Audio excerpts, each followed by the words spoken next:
Hey everybody, this is Insignificant Man. I am back for another recording.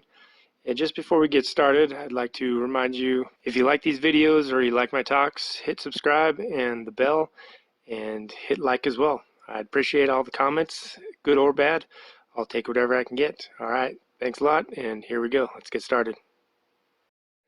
Okay, today I just wanted to go over a little bit about the Bible, the different versions of the Bible, Old Testament, New Testament, how they were put together, maybe a little bit about why they were put together, or why there's differences, a little bit about the book, the Law of One, and then we'll bring in the Talmud of Jmmanuel as well. To get things started, you have the Bible with two testaments, the Old Testament and the New Testament. Now, the majority of the Bibles and the different Orthodox religions are pretty similar and are in agreement with 27 books in the New Testament canon. The Old Testament is where things differ. So you'll have Ethiopian Orthodox Church, their canon consists of, I think, 47 to 54, somewhere in there. And the Catholic Church has 56 to 51 Old Testament books, depending on the version you get. The big joining together and the creation of what we know as the Bible, especially in the Protestant world, the New International Version is probably the most famous, but there's many versions out there. King James Version, actually maybe the King James Version is probably the most famous, infamous, but there was about 390 years, somewhere around there, after the resurrection, where they decided to come together and agree on which books were divinely inspired and which letters, considering the letters from Peter and Paul and Timothy and the likes in the New Testament, to rule out forgeries, because there were some other things popping up which had them worried and they were scared. And so they wanted to bring everybody together, the joining of the minds at the time, the theologians at the time, bring them all together and decide on an official canon that everybody can agree on and agree that it is divinely inspired and everything is true. Give it the ominous dominus and you're good to go. And you can tell everybody that reads it, this is the inspired word of God, and to think otherwise is heresy, and there you go. There's a synod, so it was just a group of theologians and scholars at the time that kind of ruled the Christian religion at the time. 393 AD, they had their first synod, their first gathering, where they didn't agree 100% on the canon, but it was a majority. They got the ball rolling. Other meetings besides that, 393 was just the more infamous year because they agreed on a layout. And then there was other synods from that time on. So 394, 397, 401, and 426. Those are the years they held reoccurring synods meetings. So the most famous one was Synod of Hippo. It's in the region of Northern Africa. Anyways, just a bunch of little detail there. It's to just show you that that's when things started to get laid out. What canon they were going to agree to on the Old Testament, what canon were they going to agree to on the New Testament, including all the letters as well as the Gospels. And I'm assuming there was a lot of debate on the validity of each, and also what they considered to be forgeries were coming out at the time. So they wanted to fight against that and defend against that. So how can we really trust the Bible? The Old Testament versus the New Testament, it's kind of rough. Like it's not an easy task. The Old Testament had a lot of verification happen to it because of the findings of the Dead Sea Scrolls. So just like when you interrogate a witness or multiple witnesses, you want them to tell you your story, and then you compare the stories of the different witnesses together, then you ask them again and see if those witnesses continue to tell the same story. And then you know if their stories are starting to have holes in them and cracks, and you can verify if they're lying or not. You can kind of do the same thing with text. A text written in this year, this certain year, back in this date, and you find one like 100 years later. You put the two together and you see if there's any discrepancies.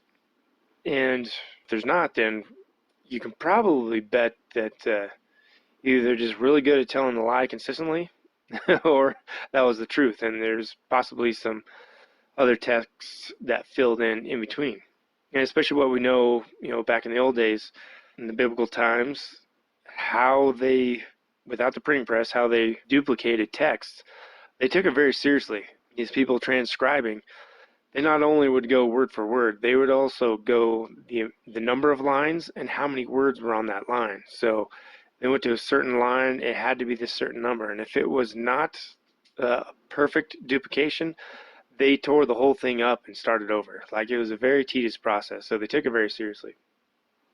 So the Old Testament and everything it went through, so if you read the Old Testament books, Kings, Solomon, just the time of David, from Moses to David, and then David on to King Solomon, and then past, you'll know that the old Hebrew text had been lost for a certain amount of time, and then found again in the temples and wherever they were popping up.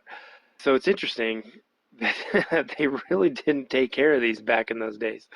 There was so much turmoil going on back and forth, I'm assuming, because of all the fighting, that they kept getting lost, and not to mention that they were mobile. But while Moses and the Hebrews were out in the desert wandering around for 60 years and then coming back around until a generation died off, but the tabernacle was pretty common thing by that time, and the priests at the time, the Levites, their tribe was the tribe that was supposed to be set aside for the priesthood. So they probably took pretty good care of it.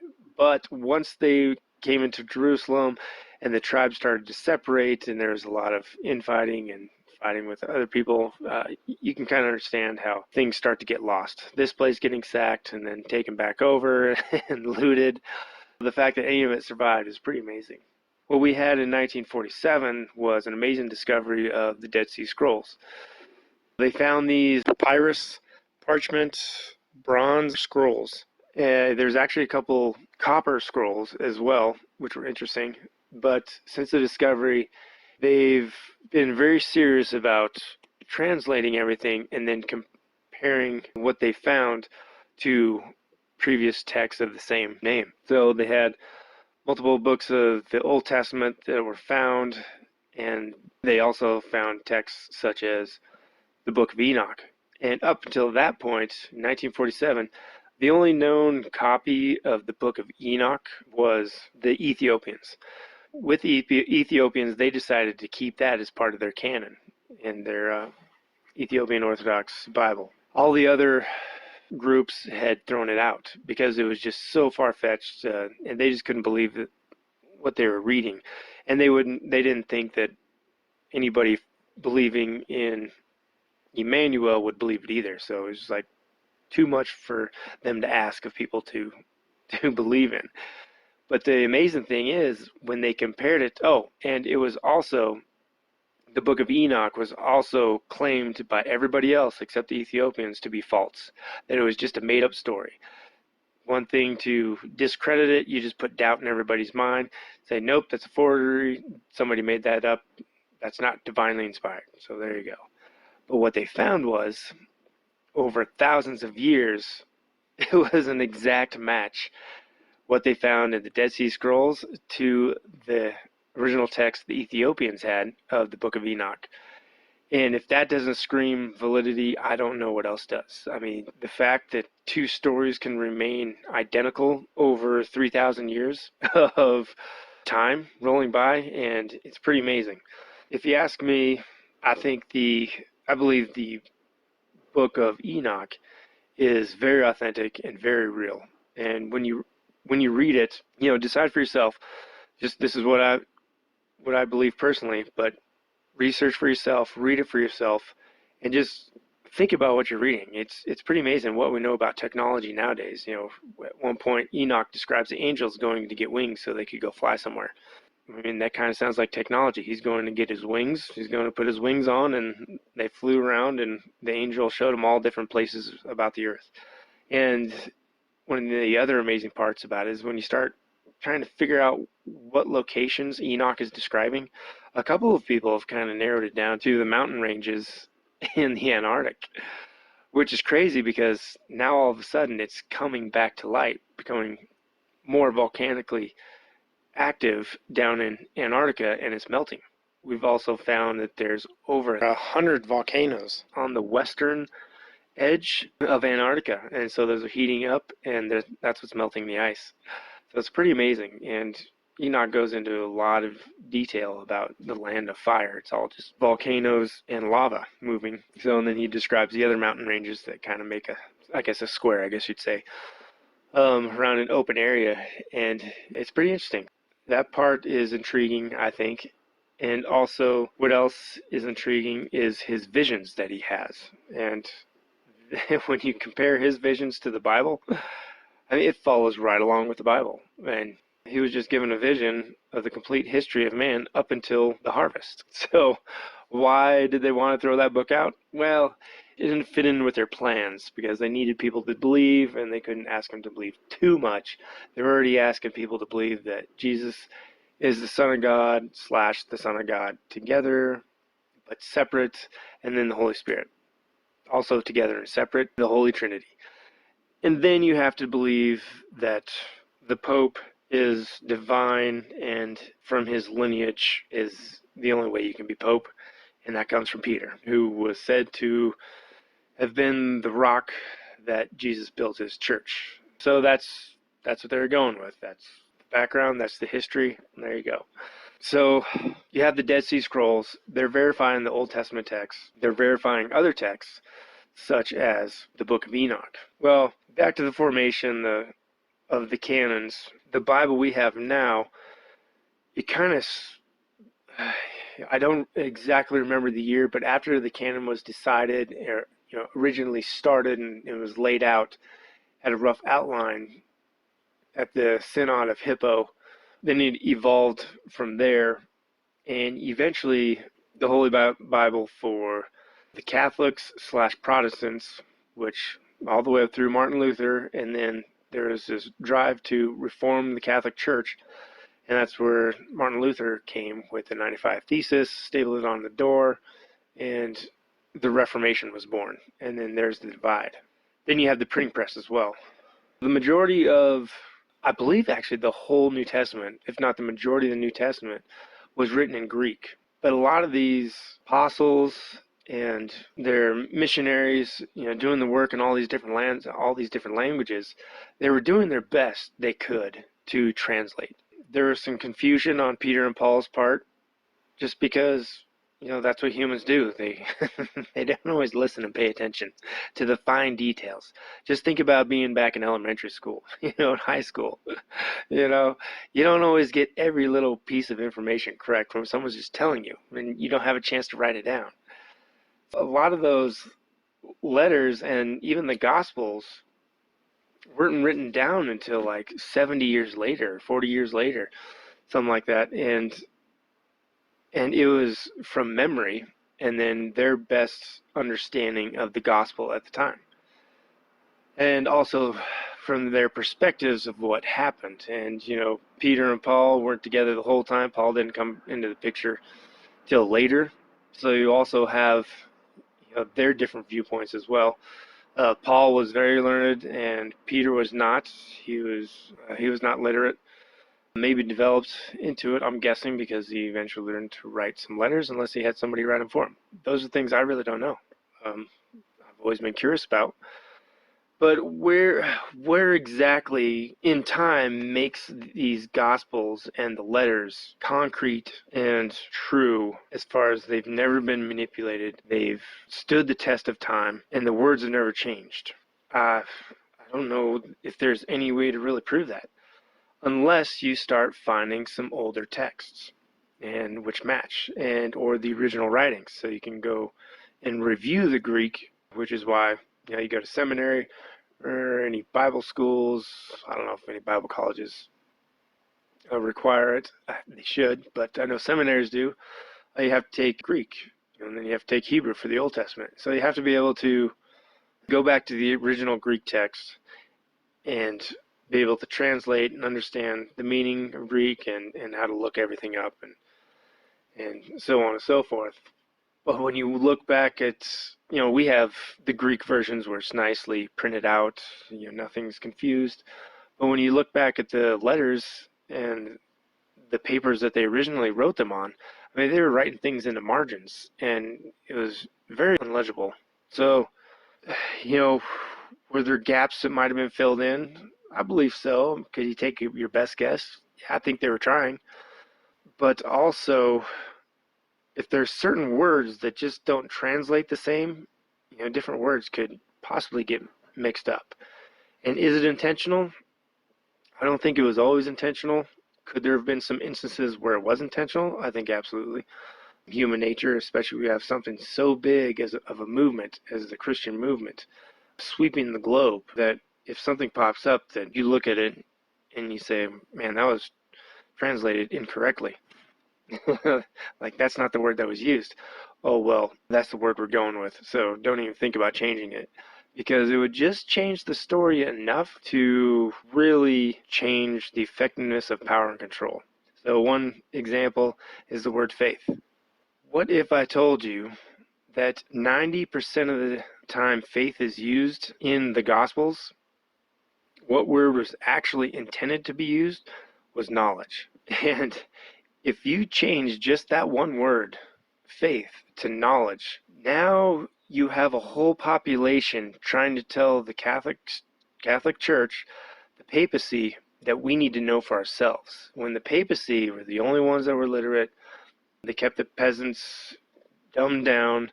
You just work the fields, you do the labor, we'll learn Latin, and we'll translate for you, and there you go. There you have it. And we tell you what's what. And then if they do learn Latin, at least in there, it's faith. So you have to have faith. You just have to believe. You just have to believe what they're telling you from the pulpit every Sunday.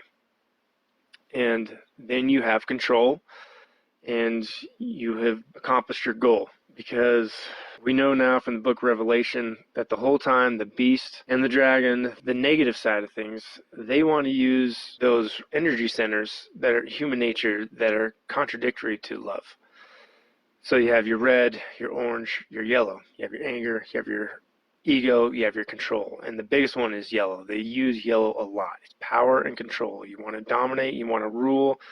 And you skip right over green and you go right to blue and you use wisdom. You're smart about it, you're devious about it. But that's the power that is mainly used, is that yellow power. So you want to control the populations, you want to control the masses, you want to be the puppet masters. And this is perfect. If you change that one word, knowledge, to faith, then you can tell everybody to just believe in the unseen. When in actuality, what Jesus was always saying was knowledge. You have to gain knowledge. Your spirit can only grow when it has knowledge. I mean, every once in a while, the sun shines on the dogs. You know what I'm talking about.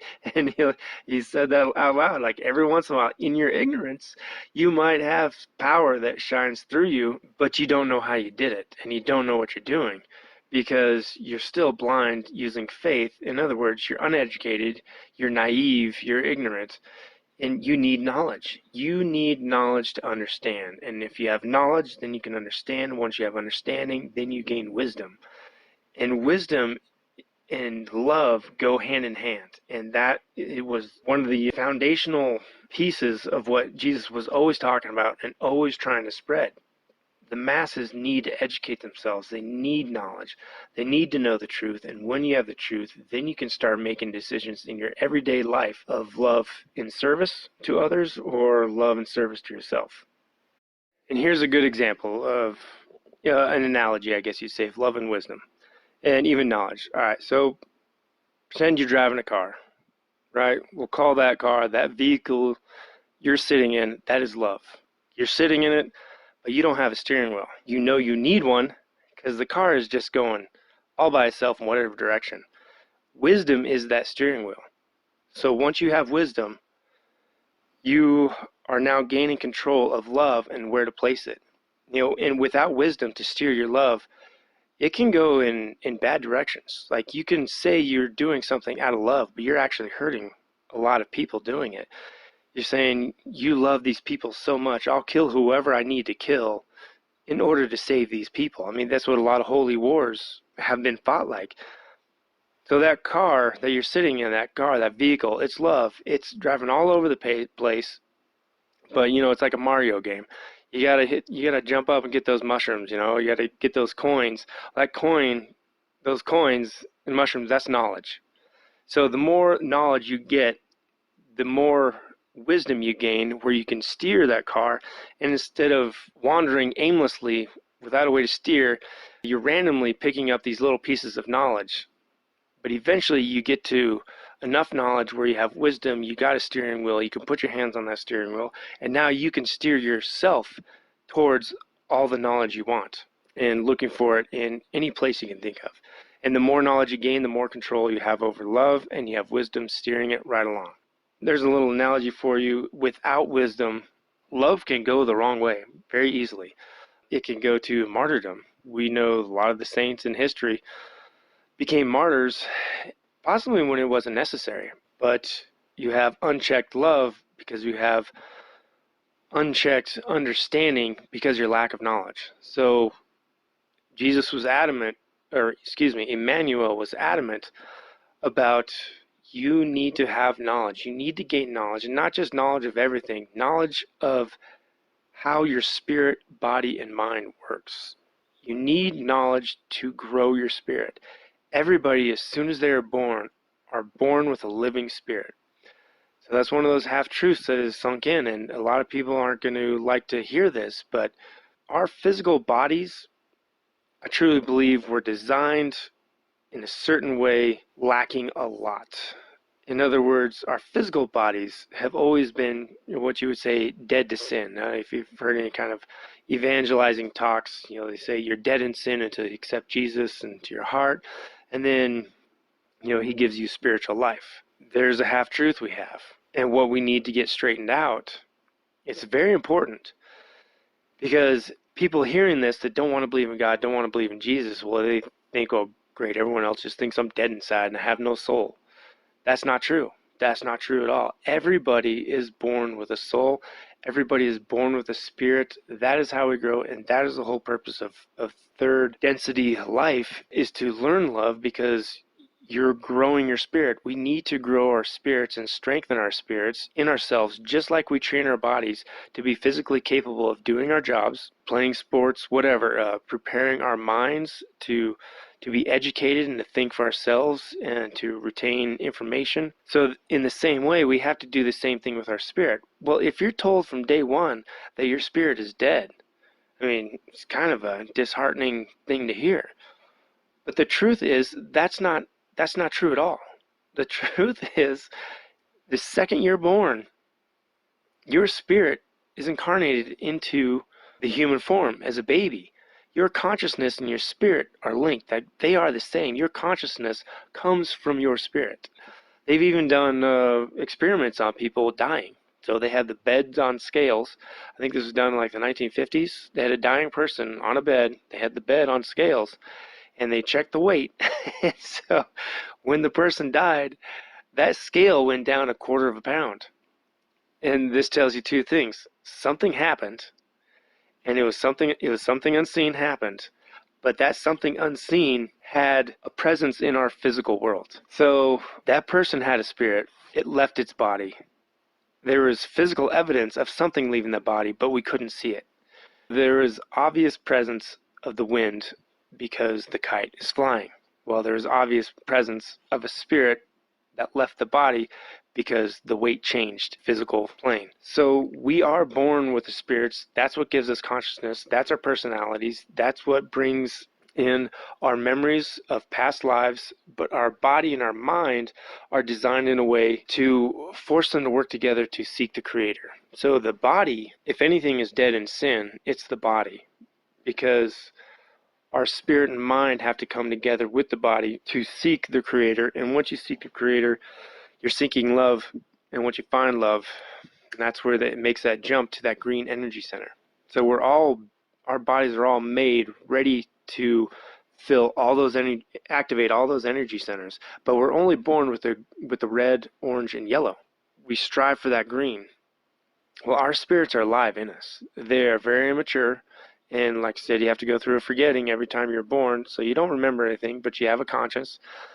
And your conscious mind is guiding you with that. So without that, you wouldn't have really anything. But if you had more than that, then your free will would be taken away because it would change your choice. It would influence your choice, which is taking away your free will to decide for yourself. Our spirits are well alive in every single one of us from the day we are born. If the church has ever kept anybody down on anything, it's this point, or at least one of the top 3 to 5 points in Christianity. And this half-truth is we are all physically born with a living spirit. We have to nurture it, and we have to grow it. We have to strengthen it. And the way you strengthen your spirit is through knowledge, and the knowledge of the Creator. Once you gain knowledge of the Creator and the truth about the Creator, then you understand how the human body works. You understand things more importantly, like sex. Like, what is the reason for sex? Is it just procreation and to feel good? No, there is something a lot more going on when it comes to sex. But this world just doesn't understand that yet. And, if you look into kind of some more New Agey or Hindu type texts, it'll go into a little more detail, but our culture is so prudent when it comes to that kind of stuff. You don't talk about it. And it's just hush hush, which is kind of sad, but things are changing as far as that goes as well. But your bodies are one big energy collectors. They're walking batteries.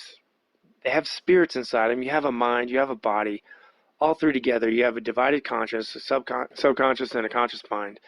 So there's some complexity to it, which is great. So now we have to learn about it. Like, you need to learn every little piece of your body. Like, for example, who hasn't checked out their own body naked? You're sitting there in the tub when you're a little kid. You're checking out everything, your toes, how far you can bend your legs, putting, whatever. Armpit hair starting to grow.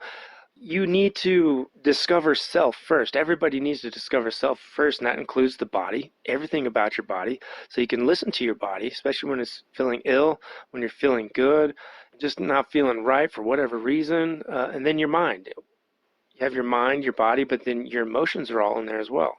What does the church tell you about emotions? Not much.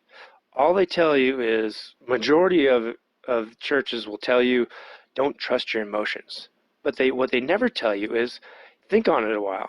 Think about your emotions. Think about the energy centers and the association between those emotions and those energy centers. And can you trust them, or do you need to grow them? Do you need to gain more understanding about them and what they can be used for?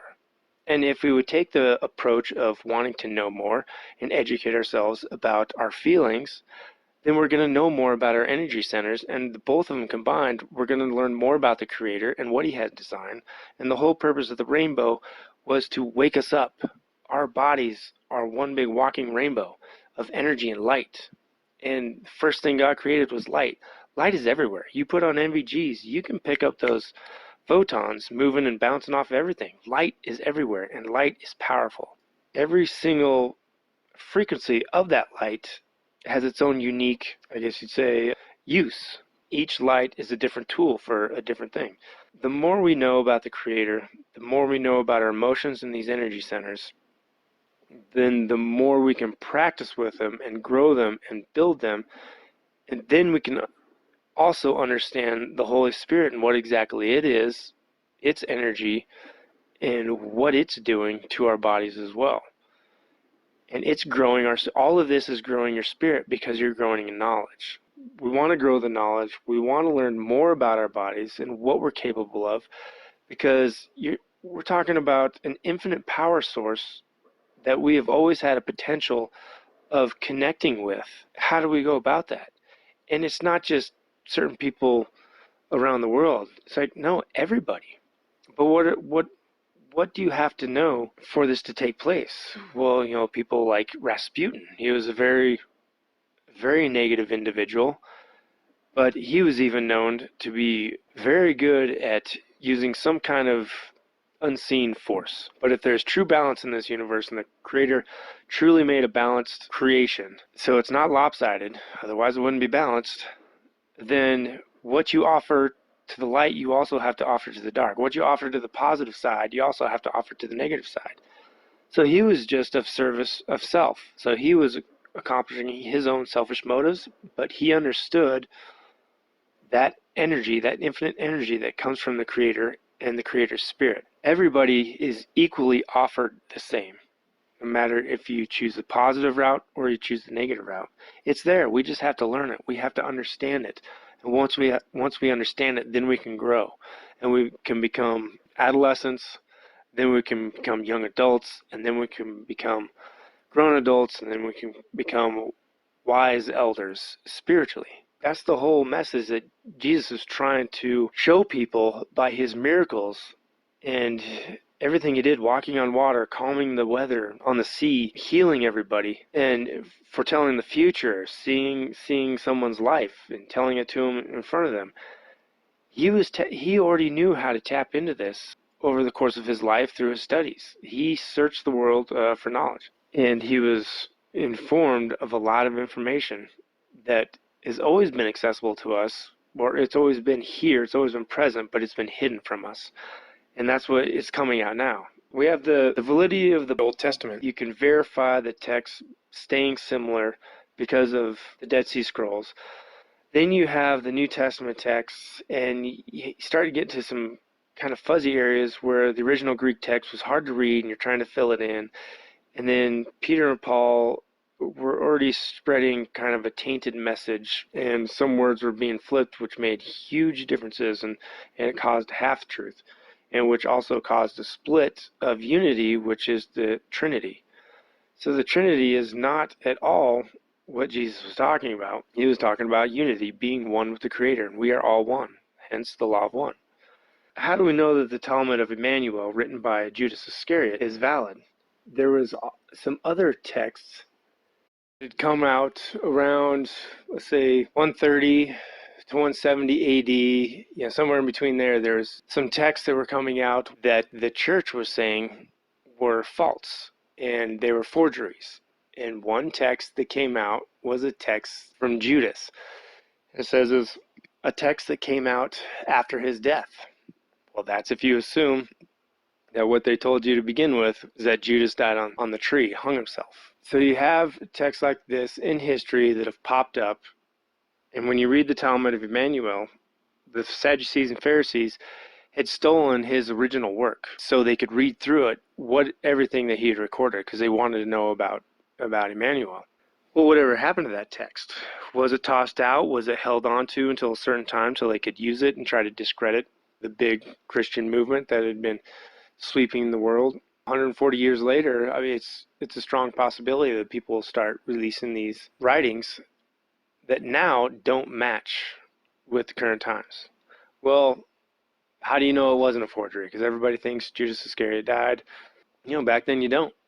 But what we have now is the rediscovery in 1960 of the original manuscripts of Talmud of Jmmanuel by Judas Iscariot, and everything according to his account. Well, then you say, okay, but that other text has been thrown away. You can't compare the two. All right, I got you. Well, what else is being said in the Talmud of Jmmanuel that is exactly the same? So this is what is amazing about the law of one raw material from the channeling sessions from these three individuals who, the three individuals' names were Carla Rucker, Don Elkins, and Jim McCarty. So they were the ones doing these channeling sessions from the years 1980, 1981 to 1984, where there was a tragic death by Don Elkins. And he ended up committing suicide in the house after a police standoff. It was very, very sad, but when you read the transcripts, it's totally understood what happened, because they're doing such good work that work was making such a bright light that the negative beings caught sight of that light, and they even talk about it and ask Ra about it. What's going on here? It's like, well, you have a fifth density negative being that's trying to do this to you because they don't like what's going on here. And there was many attempts to try and hurt all three of them. And it just so ended up opening up an opportunity to hurt Don. And Don Elkins was the questioner in the Law of One books. These people have no idea about this Talmud of Jmmanuel that was discovered in 1960, held onto for 15 years. They're doing their thing. Meanwhile, in Europe, this guy who discovered the Talmud of Jmmanuel, he is trying to locate a German professor, and they want to translate it directly into German from English. So it went from Arabic to English to German. So they don't know each other. They have no idea about any writings. Nothing has been released. And these three people that are doing the channelings with Ra, the information they collect is just amazing and unlike anything we've ever heard. And, they even ask about the life of Jesus and a lot of other things, Hitler and Abraham Lincoln and all kinds of things, and even modern day space programs at the time. And what these beings were saying were just so unbelievable. The questionnaire just, like, flat out a couple times said, I just don't believe what you're saying. This is just so mind-boggling. And he's like, we have humans from the planet Earth in space right now, traveling the galaxies. And the answer was yes. And he's like, wow. I mean, how much have we been lied to about if this is true? But us back in the 80s, that just seemed too far-fetched. I mean, we don't even really have computers yet. I mean, they were just barely getting started. We supposedly landed on the moon, and they explained that we absolutely did land on the moon. But then you look at the video footage, that is not the moon landing. That is how that whole thing is crept in, because we really did go to the moon, but nothing we've ever been shown is them actually going to the moon. But there was real events that transpired. But the Ra group is giving all this information between the years of 81 to 84 to these three individuals. And this Talmud of Jmmanuel has been undiscovered and untouched. And the two don't know each other. Well, when you open up and read the Talmud of Jmmanuel, after you read the Law of One raw material, all 5 volumes, every last bit of it, it's saying the exact same thing. And not only that, it is saying the exact same thing as something discovered in Nebraska called the Brown Notebook from somebody else's channelings.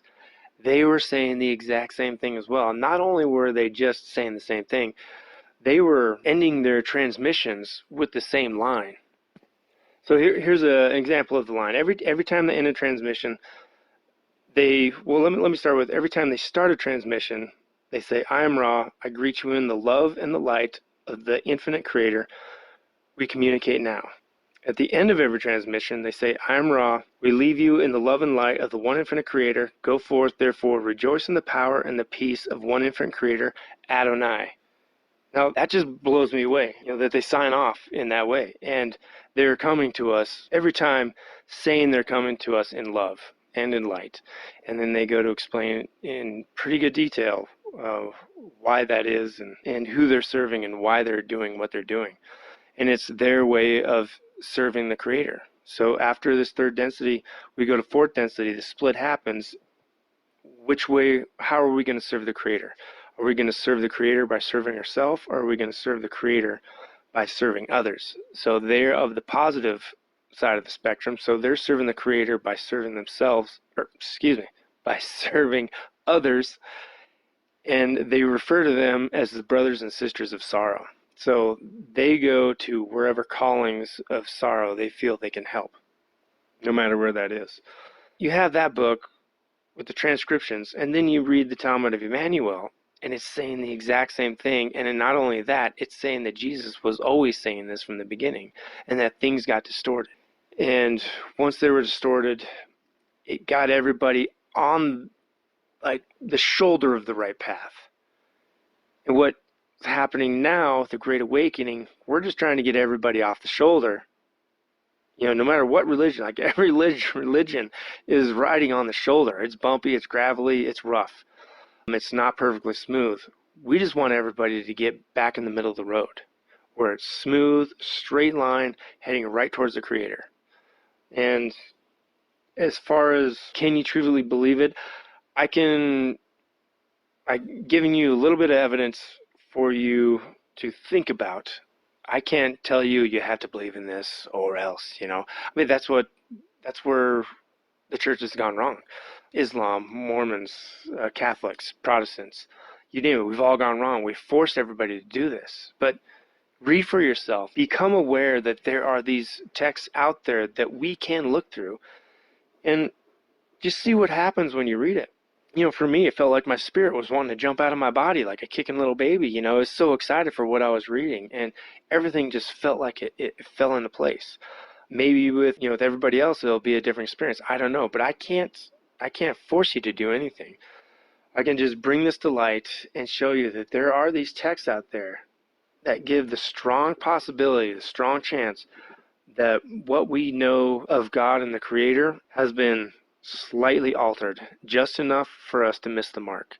And we're so close because the first step is believing in a Creator.